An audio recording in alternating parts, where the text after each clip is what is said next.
Alright, if I sound fucked up while recording this, it's because my allergies are kicking in. Okay, so I've had this game on my mind for months, but that's in a negative way, because it sucked! To put it into perspective, imagine waiting more than a decade to play one of your favorite franchises, and it's one of the most unmemorable, mediocre games you played in that year.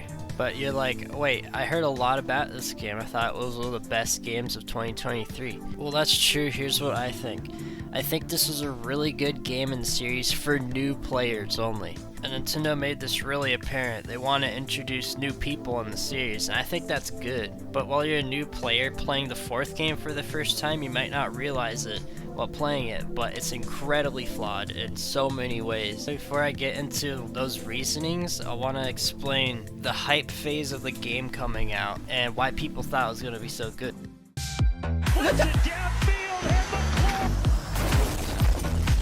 So in the times before the game even got announced, there was this article that was made in 2015, and you might have seen it floating around over the years in like memes or whatever. Miyamoto claims, oh, this game's very close to completion, wink wink. Another year passes, and he confirms that they're still working on the game, but it's not top priority right now. But you know what Miyamoto always says?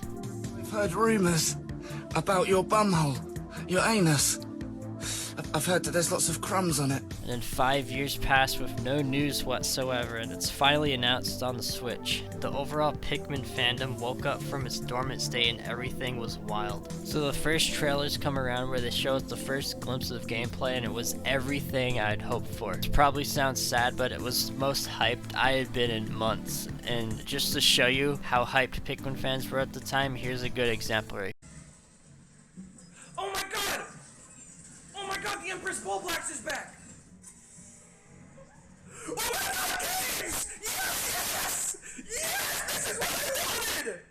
They got caves! Oh! Overall though, this game was looking really promising.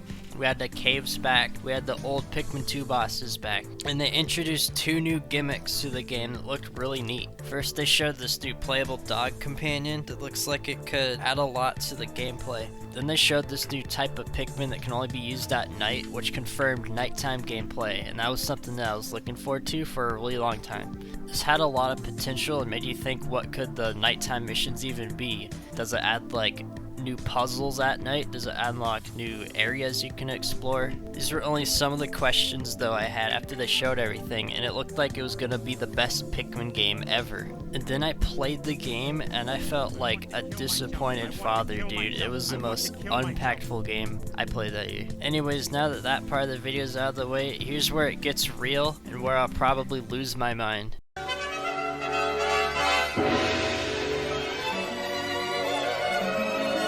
Before I get into the first section of the rant, I have to make it clear there is good parts of the game, and I'll try to explain those later if I remember. The first three Pikmin games always had like a really simple but interesting story, like you wouldn't know what happens next. Like most things in the Pikmin game are shrouded in mystery, and through the games they add little details that make you wonder like what's gonna be next. Before explaining Pikmin 4's story, I want to give a little recap of the games. Pikmin 1 sets the tone for the story, where it introduces you to Olimar after he crashes his ship into a perfectly placed meteorite, and then introduces you to the Pikmin and then gives you a task to complete, which is repairing Olimar's ship parts before he dies. As you play through the game, Olimar will give little details about his life and like explains how he feels after each day.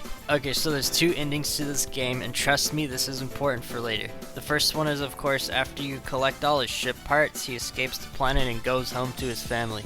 But if you don't after 30 days, his life support fails and he dies. No, he actually gets turned into a Pikmin, which makes you think, what are the Pikmin themselves capable of? And then Pikmin 2 is where things actually get real. Nintendo's like, okay, we gotta add a narrative to this game. What do we do? This game starts off right after the first game where Olimar gets home and he finds out that the president of his company is freaking out because someone mysteriously ate all the golden Pikmin carrots, which were like $1 billion or whatever. So the company's going bankrupt, and the president's like, okay, Olimar, take your ship away, $1 million to help us. He's like, oh, it's not enough, so okay, Olimar, gotta go back to the planet, it's really dangerous, we got your money for us, okay? But make sure you bring your inexperienced coworker along with you, right? So the boys hop in their corporate owned ship and head for the Earth and meet up on the planet. When they're almost now, Pikmin 3. This game introduces 3 brand new characters from a different planet who have set off into space to try and find food for their planet. They eventually come across a Pikmin planet, which is indicated to have a lot of food for them. As they approach the planet's atmosphere, the ship mysteriously malfunctions and ejects them, and they fall towards the planet. The plot begins with them discovering Pikmin and regrouping with each other while fighting more for the planet. While doing this, they discover that the cosmic drive key is missing, which they need to escape the planet. They also find his data files left behind by Captain Cold. They eventually come across and rescue Luigi, who they think is Captain Cold. The next day while they're sleeping, he wakes up and freaks out. He has no idea where he is, so he takes control of the spaceship and tries to escape. An absolute madman steals all the juice and tries to take it back to where he crashed landed on. The trio goes to rescue him again, this time finding an upside down. Luigi gives the wraith conjure some enemies out of thin air and make it to the top of this tree trunk. Eventually defeat this creature. Not to turn this into a theory video, but that ending suggests into the Umibozu theory, which is this Japanese mythological creature that purposely destroys ships at sea. And with all these unexplained wraith creatures in the first 3 games, it makes sense that these things might be behind why they keep crashing Okay, so once again, Pikmin 4, this is where the critiques will finally come in. So this game starts with Olimar telling a story about how he first landed on the Pikmin planet with his first ship. I'm like, oh, this is cool, this is like an origin story or whatever for Pikmin. And then I'm like, there's no way this can be an AU, right? Like, everybody's been saying that it might be like... No, this was already hinted at before the game even came out, because in one of the trailers, they're explaining the plot of the game, and there's these leaf people. And while they're talking about it, they show this character with the new dog that we just saw, and they're like, oh, who could this be? Dude, that's just Olimar. Thanks for spoiling me, Nintendo. Because I'm like, this seems like something they would like reveal towards the end of the game, right? Like, but no, he shows up in literally the first level of the game. Is this nigga serious? And I'm like, okay, there has to be like something else to this story, right? There has to be like some lore or like backstory to the Pikmin planet. Something's gonna show up eventually. And there's nothing wrong with AUs either. I think they're a really good way to flesh out like the lore of a series and add some more nuance overall, like, I don't know. But anyways, this game has an actually pretty cool intro. Olimar is nearing the end of his mission and he only has one piece left to get. It's inside a perfectly pristine human house. He lands there along with his Pikmin and his new dog that he named Moss. And as they're about to go, all his Pikmin start scurrying off into nowhere, which Olimar says is unusual behavior. And this made me think, is there something with the human house affecting these Pikmin? Like, do they feel comfort here or something? I don't know. Eventually, after gathering up all the Pikmin, he comes across this mini-boss that's carrying his final ship part. And this classic boss music from Pikmin 2 kicks in. So then Olimar beats the boss and he gets his radio and sends out an SOS signal to like other planets. And this is where the main plot comes in. A space rescue team thankfully finds Olimar's SOS signal, and then they head over to the planet, and what do you know? Something makes them crash again. Maybe this is finally the game where they give some backstory about the wraiths or whatever's going on with this planet. Okay, so the story starts off pretty straightforward. After those people crash, you are a new rookie of that rescue team, and you have to go there and rescue the rescue team. So you land, and immediately you're greeted by the new dog character named Ochi. Along this path, you meet with 2 of the rescue team members, and you learn about what's going on with them. Eventually, they finally come across an onion, which is next to the crashed ship. And you're given the basics. You're supposed to repair that ship using sparklium, which is some kind of energy source that, for some reason, comes out of the treasures that you'll find. So it all comes down to this. As the rookie, the commander of your squad assigns you with Ochi, who is also a new rookie of the squad. Shepard's actually part of the family who founded the rescue squad, and why these rescue dogs are in the squad in the first place. Out of all the rescue team members in the game, Shepard's really the only one who gets backstory. As you play the game, you'll unlock these old diaries of the previous generation members of her family, which I thought were pretty sweet. I like the little story that they put. And it also gives some detail on where these new dog characters come from in the first place. And the story of where these dogs come from is one of the only interesting parts of this game's lore to me. But I'll go more into that later. So anyways, you head out with your new Pikmin and Ochi to go find where Captain Olimar went, and where all the rescue team members went, as well as like other castaways that are on this planet for some reason. But along the way, you eventually find out that some of these people turn into these leaf mutants, and as well as Captain Olimar. So with the doctor of the team, you have to cure these people along the way, and figure out why Olimar is for some reason turning these people into these leaves as well. And other than that, well, that's just pretty much the story. That's it. Well, it's pretty much a simple story like the previous games. What makes it annoying is the characters never realize that's Olimar until he says he's Olimar. After chasing him through like 5 overworld levels, he finally reached the human house, where his dog is protecting him. Through the game, while he's in his leaf-like state, he's constantly talking about Dandori, which, as described by the leaflings, who are the leaf people, it's the practice of using your time wisely and being efficient as you can. Now, it's never explained why the leaflings are so obsessed with whatever Dandori is, but it starts to get really annoying towards the end of the game because they never stop talking about it, and it never explains their cult-like behavior towards it. After you beat Olimar and retrieve him, Moss runs away for some reason, which I guess she's scared that like Olimar lost, and she's like, oh, I gotta get out of here. But anyways, you get Olimar and everybody's like, hey, yay, we can get out of this planet, let's go, woo! And then the credits roll, and I'm like, there's no way that's the end, dude. There has to be like a second arc like in Pikmin 2. And then, oh, there he is. I was wondering when this dude was gonna pop up. And oh, look, that's nice. Moss has a new owner now. So after those credits, it goes into a scene. Well, when they're taking off from the planet, they find out that Ochi's becoming weak. Olimar's like, stop the ship, bro, we gotta go back. It's then revealed that Ochi has grown a leaf tail, just like Moss. And Olimar explained that the same thing happened to Moss when he tried to leave the planet before too. But basically, the second arc is about the dogs. So they figure out that the usual cure that they're using for the leaflings isn't working on Ochi. And they're like, alright, I wonder who else is on this planet. Oh yeah, there's this vet that's part of this trio that's also here. And they're like, okay, maybe she can help. Set off to a new area, and they figure out that Louie's just standing there with Moss. And Moss has another person in her mouth. After chasing Louie around and then rescuing some more of the people, they figure out that the vet is in the next area, so they go there instead. They chase Louie again, and they do a Dandori battle with him to secure the vet. And then Louie's all like, bitch!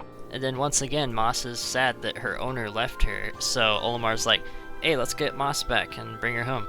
Back at home, after they get the vet back, the trio that she's part of with starts having a little discussion with them all. And dude, these characters are just straight references of the trio from Pikmin 3. And you might think, oh, that's a cool reference, I guess. But no, these characters are one note and they have barely any personality compared to the Pikmin 3 captains. Like, you know what would have been cooler? Since this is an AU, just put those characters in this game instead of these fakers. Faker!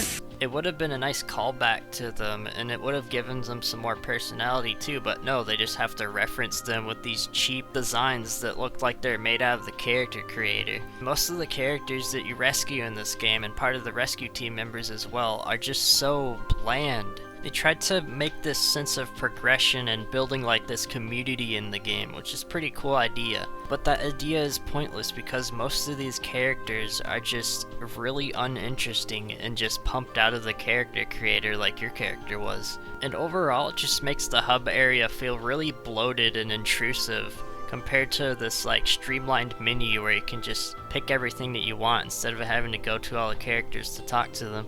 But anyways, to go back on the story, they talk about curing Ochi, and the vet says that they're gonna need some space dog cells. Since Moss has been a leaf dog for way too long, her cells don't work.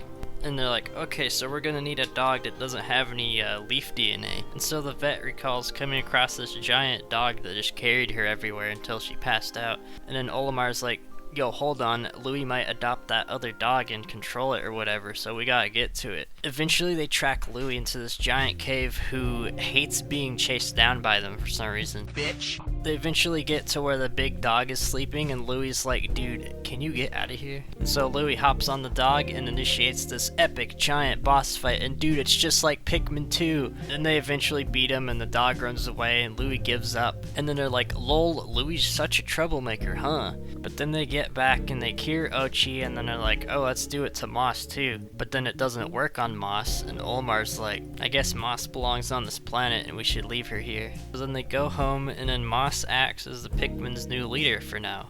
And also the giant dog is still there and follows them. And that just leaves more questions, which Olimar thankfully puts some perspective to in his Piclopedia entry for Moss. Thank you for actually setting up some lore in this series for once. Now I know I said before that this series has a lot of mystery to it, At some point you have to confirm the mysteries into the actual plot of the story, right? Because especially after Pikmin 3 and Pikmin 4, the story is so straightforward and repetitive. And yeah, this is just an AU of the first game, but at least add some interesting plot twists or something. Like, to me, this game has one of the most pointless retcons and AUs to any story. Like, since this was supposed to be the story of where Olimar gets turned into a Pikmin, what they should have done was delve deeper into the Pikmins themselves. Like, in this game, it just feels like the Pikmin are there to push the plot forwards. The only lore the Pikmin themselves got was little tidbits inside the Piklopedia where it talks about the onions or like the different species of Pikmin. But that's it. Like, we don't see it in action. But anyways, that's enough about the plot and theories. Like, I don't want to turn this into a theory video. But here's some more things that make this game just feel so unmemorable compared to the rest. One thing I realized while playing this game is 90% of the story elements of this game is just them standing there and looking at each other. And whenever they actually do some action in the story, like curing the dogs or whatever, the screen will fade to black and all you hear is like some sound effects indicating what they're doing. And I've seen this in other games too before. I don't know if it's because the developers don't have enough time or something, but I don't know why they can't just add some more like cinematic cutscenes to the game instead of just doing that lazy fade into black. Like, come on, Pikmin as a series is the perfect game to have some really good looking cinematic scenes, or just like little animations to make it more charming at least. Similar to the topic of making things cinematic, this game's atmosphere is also not that good. Because, for example, in the previous games, it felt a little like magical being on the Pikmin planet. With the plot, the landscapes, and the music combined with other little things, it made it feel like you're truly on this mysterious and dangerous planet where it feels somber in a way. Like, all the previous games give hints that you're on this post-apocalyptic Earth in the future. And weirdly enough, in Pikmin 4, it feels really cheerful and lively compared to the previous games for some reason. And I think, one, it's because there's way too many NPCs to rescue, and two, they explicitly put a theme on human-made objects in this game, which isn't a bad thing, but it all looks so pristine. Like, there's no vines growing over anything and there's no decay. Like, it looks like there's people living there right now. That's something they could go into in the next game. Like, does time work differently on that planet after something weird happened? Like, did the wraiths do something to the planet? I don't know. Anyways, that's all I can think of for like the narrative part of this game.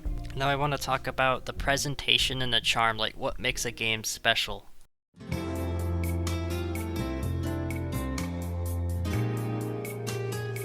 To start off this section, I'm going to mention minimalism. Most people probably don't even notice it most of the time, but it is a plague in modern media, and you see it everywhere. And you'll notice a difference, especially to the previous games. But for the first example, you notice it right as you turn on the game. I'm gonna be honest, when I first turned on the game, this title screen felt welcoming in a way, with its calming but adventuristic music and a beautiful landscape. But it just doesn't hit the same as the previous games at all. Like, it's just really boring. Like, here's an example of Pikmin 2's title screen. As the title screen boots up, the scene quickly goes down this tree trunk to the forest floor, along with an exciting rendition of the first game's theme. As it does this, the Pikmin will come together and form the logo, which is really clever. Not only that, but if you wait a while, you can press certain buttons on the controller and it'll make the Pikmin scatter about. But also, if you press certain buttons, an enemy will come off screen, which you can control and eat the Pikmin that are on the screen. And what does the Pikmin 4 title screen have? A plain green logo and a slideshow of the first level playing in the background. Like, there's just nothing there. It's so boring. Like, even Pikmin 3 was going the minimalistic route into the 2010s, but just to the perfect amount. Like, at least Pikmin 3 still had that unique logo with the Pikmin on it, and that original font that's been there since the first game. Now, time to talk about the user interface and the menus. This game's menus are plainer than a saltine cracker, dude. Who's gonna remember plain Arial font with a dull background that's just boxes? Companies need to realize that simple doesn't always mean it's better.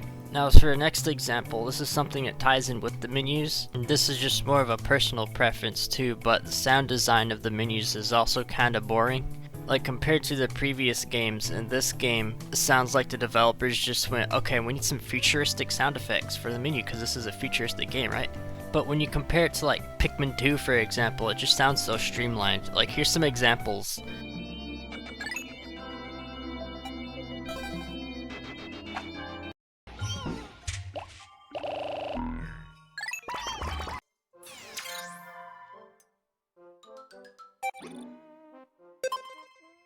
Like, to me, it just sounds so stylized and unique for the Pikmin franchise, and I don't know why they changed it.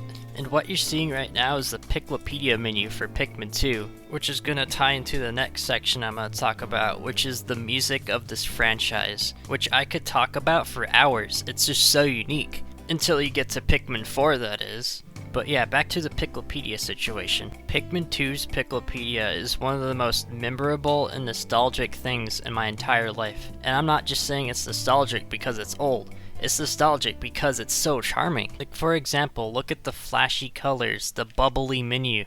There's just so much to take in that gives it this charm and atmosphere. And for the monsters and treasure you look at, you get this little screen on the right, where they're all placed in unique landscapes with this almost dreamlike lighting to it. Like, I don't know what it is about that lighting they put in there. It just makes it feel like you're really on that forest floor just looking at those monsters. But what pulls it all together is the music. A while back, I actually sent this song to one of my best friends, and he describes it perfectly. It's mysterious, it's nostalgic, just sets the good tone for the Piklopedia overall while you're looking at it. And now, time to compare it to the Pikmin 4 version. Dude, I just feel nothing at looking at this one. Once again, with that minimalistic menu and font with no shadows on it. And yes, this is what every menu in the game looks like. All the character portraits are looking to the left.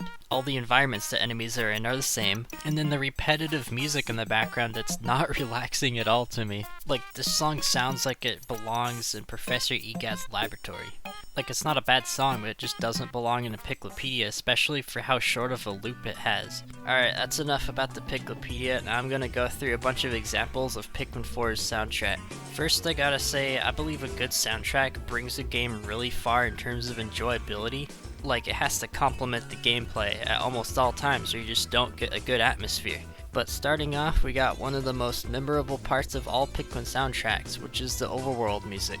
In the first 3 games, each area's soundtrack perfectly conveyed the atmosphere it was trying to give off. Like, the first game's music revolved around feeling isolating, the second game felt adventurous, and the third game felt really lively. But the fourth game is just ambience. Ambience that doesn't even sound relaxing or memorable at all. Like, the first area of the game felt so dead and boring to me right off the bat. It's just random repeating piano notes with no strong melody at all.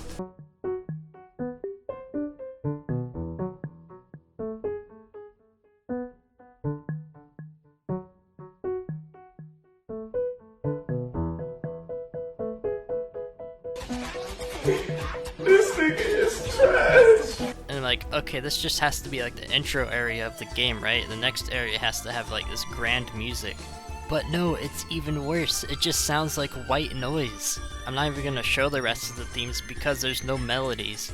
And here's another detail I want to mention. Pikmin 2 and 3 had dynamic music, where depending on what you were doing or where you were, it would add an instrument over the melody.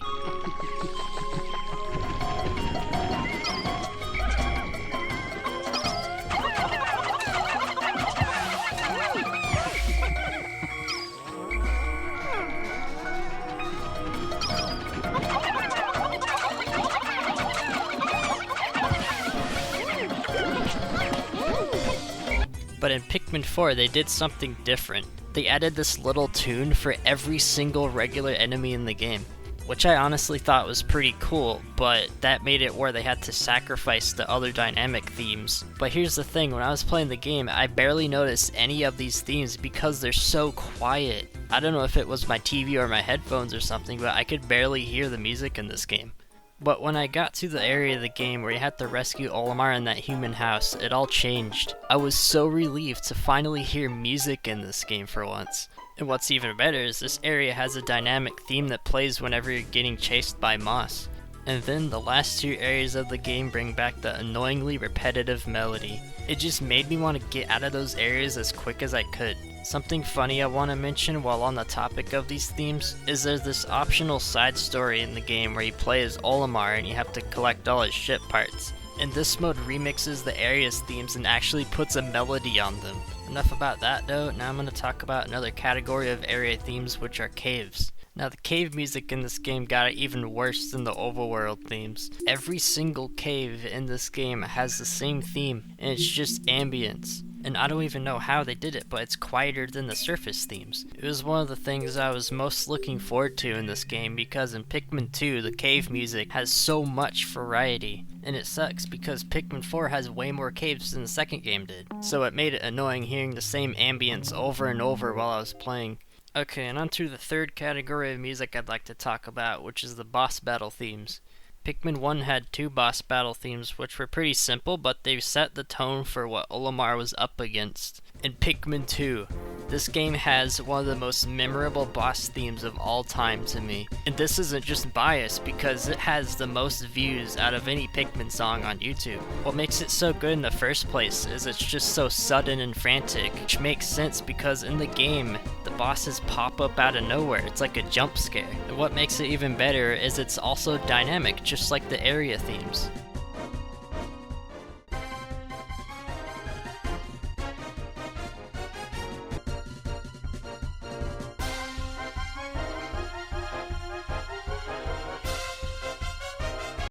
And then the best part, which they haven't replicated since this game, is when the boss goes into its signature move. And what's really cool is in Pikmin 3 they remastered this theme. And then it comes back again in Pikmin 4 at the beginning when you fight that porcupine thing. But then after that it tricks you, and once you're in the actual game after the prologue, the mini-boss theme is reduced to just a bunch of drums with no melody. And then the regular boss theme just sounds like a generic movie song. It's like, oh no, the boss, it's gonna get you, oh no. Like there's no motifs or changes at all in the song, it's just one thing only. Like I don't know what they were smoking in the studio while making this game, but it just sounds so generic compared to like previous games. And the weird thing is, all 3 composers for Pikmin 4 worked on old Nintendo games, like Animal Crossing, Zelda, Mario, Metroid, you name it. And I'm not saying the composers are bad at what they do, like they make amazing songs, and the music in Pikmin 4 is really refined. Like it's good music, but it's not good Pikmin music. And to show you one final example of what I'm talking about before I end this section, here's what the older heads-up display looked like in Pikmin games. First you have that iconic bar on the top of the screen that shows what time of day it is, and then you have those transparent bubbles on the bottom that show your squad and Pikmin. And then there's Pikmin 4's heads-up display.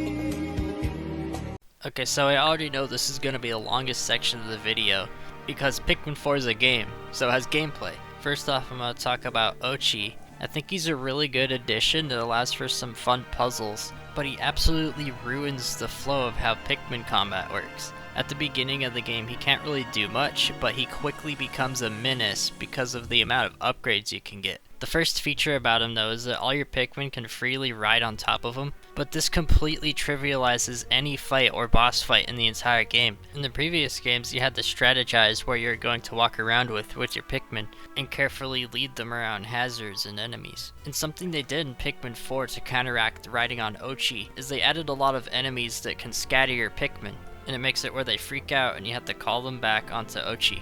But this attempt in balancing it just made it really annoying to fight the enemies that do it to you, because they do it way too frequently and I'm tired of holding down the whistle trying to get them back. And you might think, wait, is it the point of Ochi to do teamwork?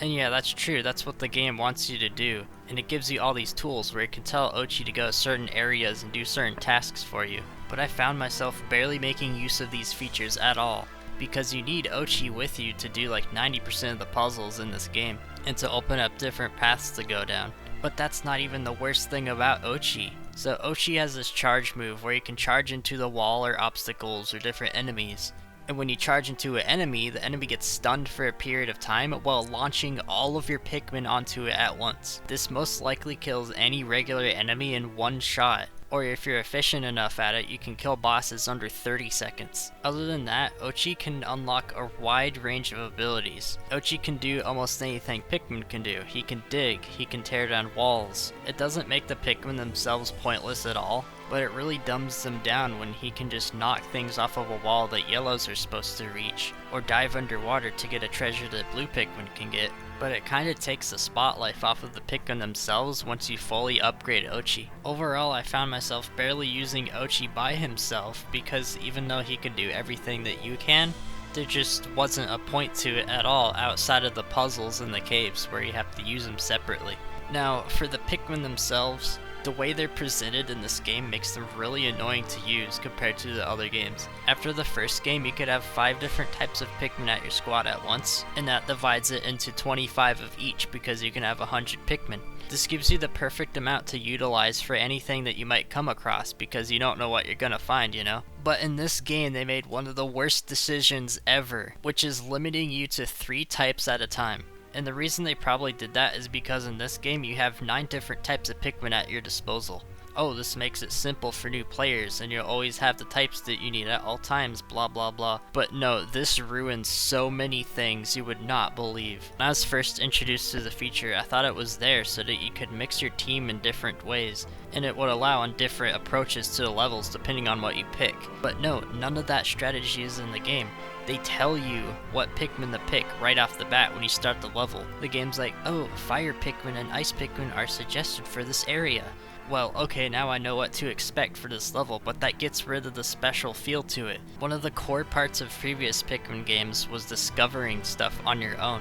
But no, that's completely thrown out of the window. Now this game wants to hold your hand and tell you everything you have to do. Like now you're gonna have 33 of each type in your team. Why on earth would you need 33 fire Pikmin to take care of a hazard that only needs like 5? One of the caves in the game is like, oh, we suggest giving you purples. Okay, I'll take the purples. Now I have 33 purple Pikmin and I'm destroying every enemy I come across because of their damage. And yeah, you can still choose any type you want even when it suggests it to you, but what's the point when you can only use 3 types, and those 3 types are required to beat that cave 100%. In Pikmin 2, when you come across a cave, it would show a little icon like electricity or fire. Should you still bring purples or whites just in case there's really strong enemies or hidden treasure underground for the whites to dig up? Yes, of course you would, because you can pick any type you want and you don't even need the elements to beat the cave either. In most of the caves in Pikmin 2, if it says there's a fire hazard, it doesn't mean it's impossible to beat it without red Pikmin, it just makes it easier if you bring them. The way you find Pikmin in this game further unbalances the game, and makes a few of the types really unutilized for most of the game. When you first find a Pikmin type, they're usually found underground without their onions, so you can't produce anymore until later. And I mean way later. Other than the original yellow, blue, and red, for winged, rock, purple, and white, you don't find their onions until like 80% into the game. For the ice Pikmin, I found like 150 ice Pikmin in caves before I even obtained the onion. Why are these Pikmin planted down there in the first place? I found taking enemies back to the ship to produce more Pikmin useless like 50% into the game, because I already had so many Pikmin. An opposite example of this would be in the third area of the game. You find a cave that gives you 10 winged Pikmin. And winged Pikmin are really useful for any situation really, because since they can fly, they can carry any item to your ship way faster than other Pikmin could. But for another 2 levels, the game doesn't tell you to use winged Pikmin. And it doesn't provide you with any more either. And what's even the point having those 10 winged Pikmin in the first place when you can't even use more than 3 types at a time?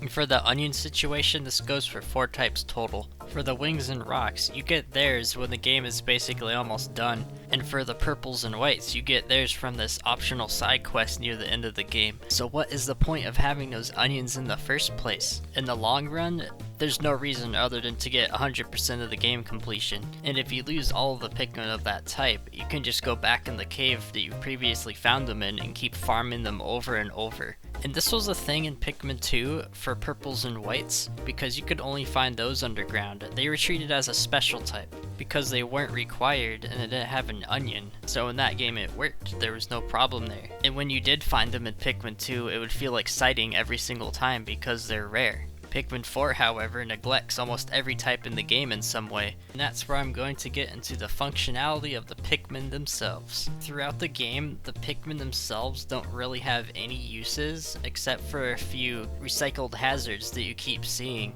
For example, for the first 4 areas of the game, rocks, whites, and yellow Pikmin have little to no uses at all. And the reason for this is, there's no backtracking in this game.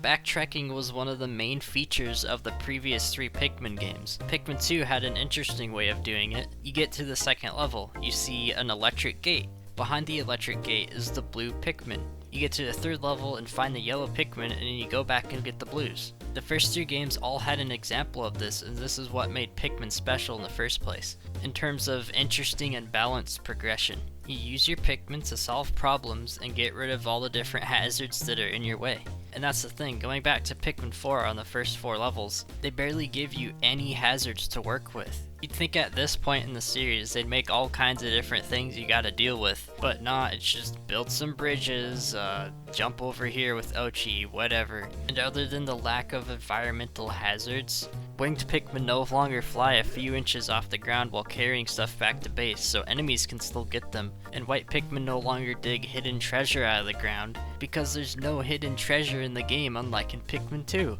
And even though this section's been long enough already, there's one last thing I need to mention in terms of how you're able to use the Pikmin. The game's final dungeon has a major flaw. So in all the previous games, the final areas would make you utilize all the Pikmin types that you've used up to this point, which makes sense, it's a strategy game. But in this game, as we know, you can only use 3 types. But in caves, it's different, because you can find a 4th type or even a 5th type underground, and add it to your team in that cave. In the final cave, especially with all the types that you have now in this game, it would be a good challenge that it would give you all the types, but they made that impossible to do.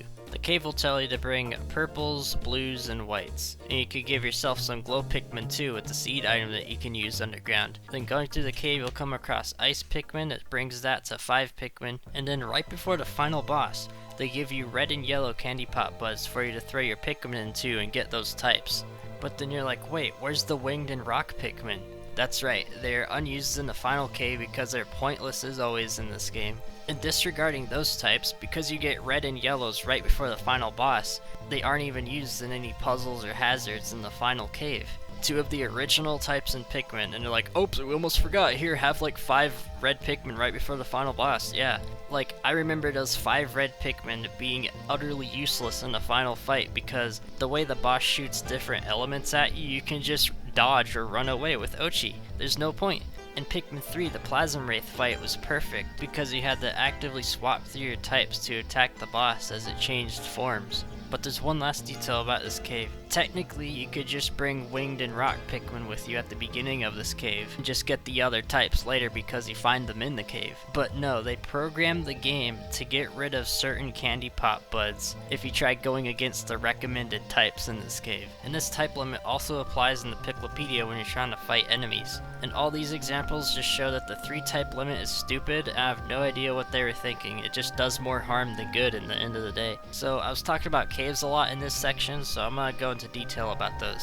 So right off the bat, compared to Pikmin 2, these are really boring, really easy, and they lack the personality that the old ones had. The caves in this game were the thing I was looking forward to most because I loved them in Pikmin 2, they're just so memorable. Mostly because each sub-level in the caves were randomly generated by a preset every time. So other than all the enemies, hazards, and treasures staying the same, you would have a different approach every time you go in that cave because it was a different layout. Pikmin 4 on the other hand, even though it took a lot of inspiration from these old caves, it went towards the more handcrafted approach, which isn't a bad thing. I mean, when you make the levels yourselves, it could add more charm in the end. But in my eyes, that's not how it felt, because all the caves just meshed together in the end. Even though this game has more than twice the amount of caves in Pikmin 2, I can barely remember even 2 of them.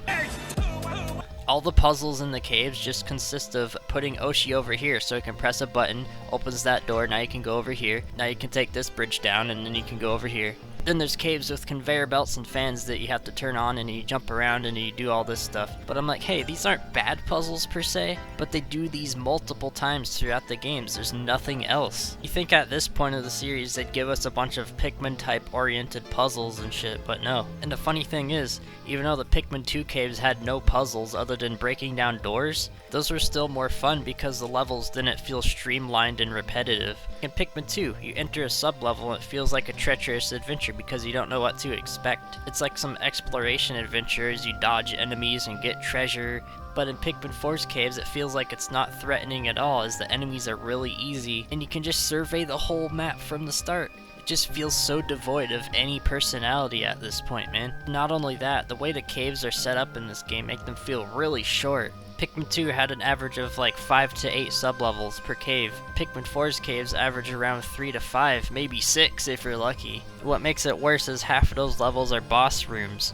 and most of the bosses they throw at you are just repeats because they don't know what else to put there. And back on the difficulty, a lot of people consider Pikmin 2's caves to be really unfair. In Pikmin 2 you had to be really careful as you traverse the area, which made it fun. And to add insult to injury, they reference 3 caves from Pikmin 2 in this game, with one of them being a 1-to-1 recreation.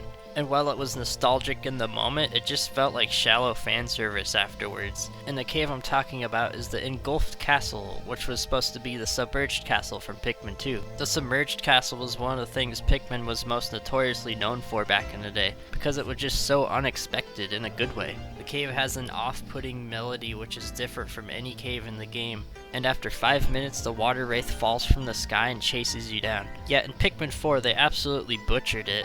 It would have been a great reveal for the veterans of the series when you encounter the cave, but when you find caves in this game, it shows you little preview pictures of the cave. And what's on one of the pictures? It's the water wraith falling out of the sky. Thanks Nintendo, now I know exactly what to expect for this cave, because I'm a baby. Okay, now I should talk about the root of most of the problems I've mentioned in this game so far. That being one of the game's main aspects, Dandori. Dandori is basically the name they gave for what Pikmin is all about, which is strategic gameplay and accomplishing tasks in an optimized way. And that's what Pikmin 4 is specifically built around. And that's not a bad thing inherently, but the way they presented it is not that good. Like, I'm talking the 3 type limit, the cave designs, and more that I'll get into later. But anyways, other than the caves that they're thrown about in the overworld, they give you 2 types of Dandori missions to find which take you out of the overworld as well. One being the Dandori challenges or dungeons or whatever, and I'd say these were pretty fun to be honest. You're given a time limit and you have to run around the cave with Ochi, killing enemies, retrieving treasure, etc. And after that, you save the leafling that put you in this challenge and you go back to the overworld. But here's the catch, of course. There's just too many of these challenges, and they start to feel like chores with how many they throw at you. And I would have been happy with like 1 per overworld level, but there's just one right after another along with the Dandori battles that I'll get into,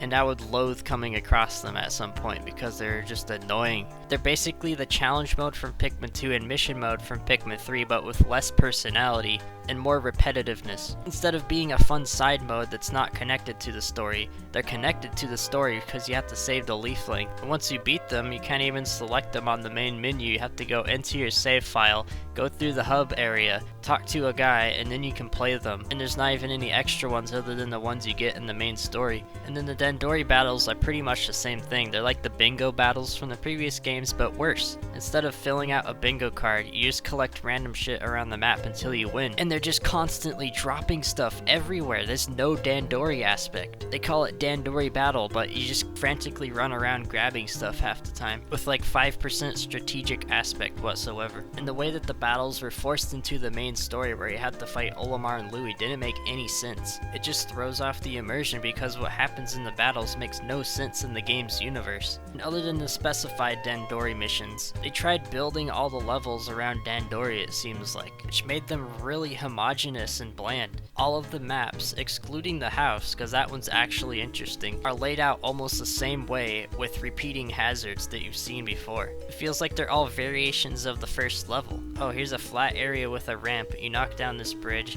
you cross some water, and all the blockades you come across you can just immediately get rid of because there's no backtracking in this game again. And for the Dandori, they want you to multitask, which makes sense. But I don't want Ochi to come over here, I want to focus on this one little puzzle over here by myself, which requires Ochi and the player to do. So it makes Dandori almost pointless. And yeah, I guess Dandori just goes down to, oh, make your Pikmin carry this thing over here. Okay, now while they're carrying that, you could go do something else. And that something else is either going into Dandori challenges or battles or a cave. And one of the funniest parts about this is once you come back out of the cave, all the Pikmin that were working on something in the overworld are automatically called over to you, so you have to make them carry it all over again. And I don't mean all over again like it goes to original spot, I mean you have to make them carry it again manually. And this just makes the game boil down to, oh, I just got out of this boring ass cave. Oh yeah, what was I doing again out here? Oh, I forgot because they already took everything from me. It's just such a missed opportunity for the Dandori thing, and they just butchered it. And they tried further focusing on this by giving Ochi all those commands, such as sniffing out where Pikmin are, sniffing out treasure, telling them to go somewhere, or looking for Olimar or main story characters,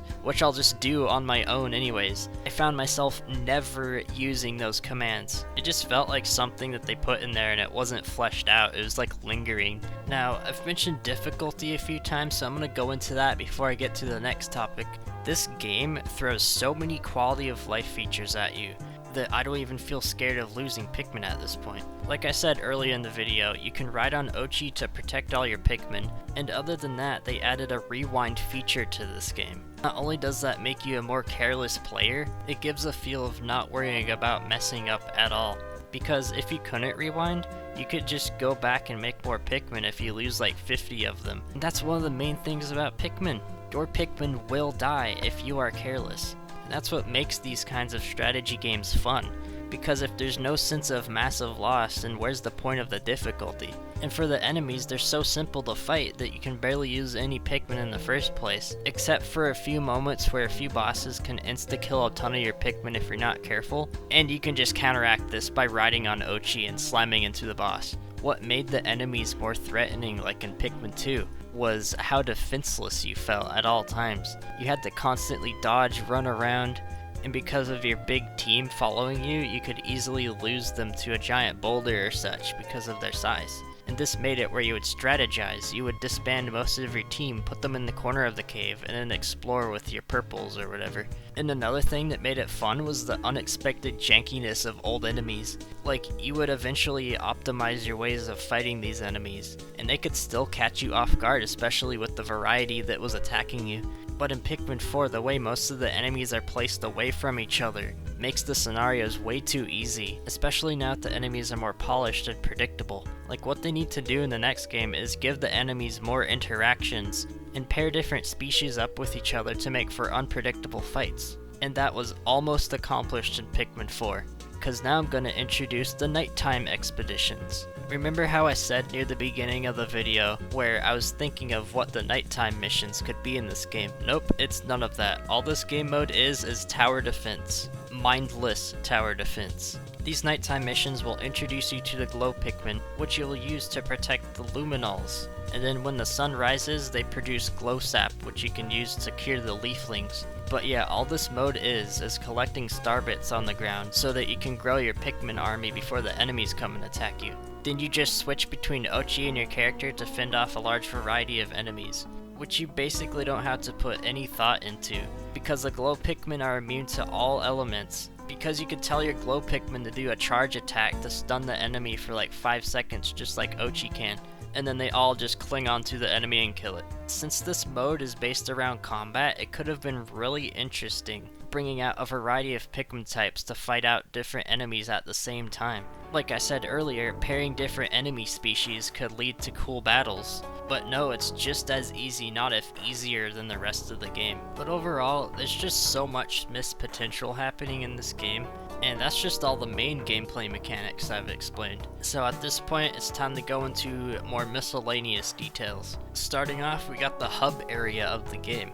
This is where you spend all your time not in the missions, and ultimately it's just the developers trying to flesh out the game, because most of the characters here that you talk to just function as menus. and it makes it annoying having to talk to them every single time you want to go to the Picklepedia or elsewhere. But they could have just made it like the previous games where you can just put those functions in the pause menu instead. And I guess this was an attempt to like build a community with the characters that you rescue, but it fails because most of these characters have a paper-thin personality and don't do anything other than serving as quest givers. Like, a hub area is a cool idea, I liked it at first, but it's just an open flat space with random people placed everywhere. And when you actually want to go somewhere in the game, the mission selection menu is just a vertical list of areas to go to. Where's the charm in this? Previous games had map menus with relaxing music where you could select different parts of the planet to go to. And speaking of the places you can go to, the way to unlock those is kinda lame. You have to collect this stuff called Sparklium so you can power the ship's radar. And to do that, you have to collect treasure like in Pikmin 2. But it just doesn't feel as good as the previous games collecting stuff because there's so much of it. And at some point, getting Sparklium doesn't matter anymore because there's so much that you can get. In Pikmin 2 and 3, paying off your debt and collecting juice felt really good. Like it felt like you were continuously accomplishing something. But in this game, the treasures are just there for completion, I guess? And most of the treasures are just duplicates of each other as well, with a lot of them just being variations of each other. Anyways, for the final main gameplay topic of the video, I'm going to be talking about the weird controls in this game. I don't know what they were thinking mapping the controls, but it is a jumbled mess. So back in Pikmin 3, they introduced this lock-on mechanic, and it was perfect for fighting enemies because all you had to do was aim your cursor and then press a button to lock onto an enemy's part. And with the new charging mechanic, all you had to do was stay locked on and then disband your Pikmin. But in Pikmin 4, of course, they decided to ruin it by making your cursor automatically soft lock onto anything in front of you. Alright, I want to test. Can Blue Pikmin Lifeguard stop locking on to... Stop! And they did this so you could quickly lock onto the next enemy or object on the ground that you've selected. And you would do this by pressing the same button you would use in Pikmin 3 to lock on with. And while this sounds more efficient, it makes it really annoying trying to lock onto something specific. And I would find myself accidentally selecting something else instead of the enemy in front of me, causing my Pikmin to die. But that's not the only example. This game pointlessly split apart multiple controls that Pikmin 3 had on the same buttons, such as like swapping them around or putting them in weird button combinations. First example, camera control and lock-on now take up both triggers instead of one. 2, you can now command your Pikmin to charge without locking on, which is always detrimental and pointless. And disbanding Pikmin isn't even set on a button by default. Instead, you have to hold down the Y button for like 3 seconds to bring up a wheel of actions, which wastes so much time. They could have just set it to X. But the game will let you manually set shortcuts to the D-pad of your liking, which should have been set in the first place. But instead, the default shortcuts are a bunch of random menus that you can pick from the pause menu anyways, such as your mission list or quest list, for example. Next on the list, we got the controls for throwing items, which is really annoying. Okay. No! Oh no, I didn't mean to throw that many bombs! No! Being in the throwing item mode, it makes the Y button throw the item when A already did that, interfering with Ochi's already annoying controls, which I'll get to in a second. And then, the B button's the only way to cancel throwing the item that you have multiple of. And even then, why would you want to throw more than one of that item when it's so powerful in the first place? And then the thing is, the B button also makes you whistle right afterwards. But that's it for the regular controls, now I'll get to Ochi. It's not that Ochi's controls are hard, but they stay unintuitive even after you've learned them. So basically the only thing the Y button does when you tap it is to jump onto Ochi or dismount. And to switch to Ochi as a captain, you have to hold the Y button, press the D-pad, then press Y again. But what they could have easily done is when you're away from Ochi, just tapping Y would switch to Ochi, just like how it was in the old games with the other captains. But no, if you're by yourself and Ochi's somewhere else, tapping the Y button just remains useless. Then while you're on foot with Ochi by your side with your Pikmin, if you have your Pikmin selected, you can press X to charge them at the enemy. And to make Ochi charge, you have to hold down the button, but you have to have him specifically selected. So there's no point having him by your side when you can just hop onto him and make him charge that way. They could have easily made it where you have to hold down the button to charge Pikmin as well, so that simply tapping the X button will disband your team like in the previous games. And finally, while you're riding Ochi, you can tap the X button to jump over ledges, but they could have easily just made it where you automatically hop over the ledge, and again make the X button disband your team. I don't know, there's just way better ways they could have mapped out the button layout in this game. And now, for the final point of the video, and one of the most controversial and disappointing things that everybody in the fandom can agree on. This game doesn't have true 2-player co-op. In Pikmin 2 you could do co-op challenge mode, and in Pikmin 3 Deluxe for the first time they added co-op story mode. But for Pikmin 4 they made it where the second player has a cursor on the screen that shoots pebbles at enemies. What do they think this is, Mario Galaxy 2? Why couldn't they just make Ochi the second player? And if that's too complicated to do, why can't the second player just be a second created player? There's literally no excuse, it would have worked perfectly.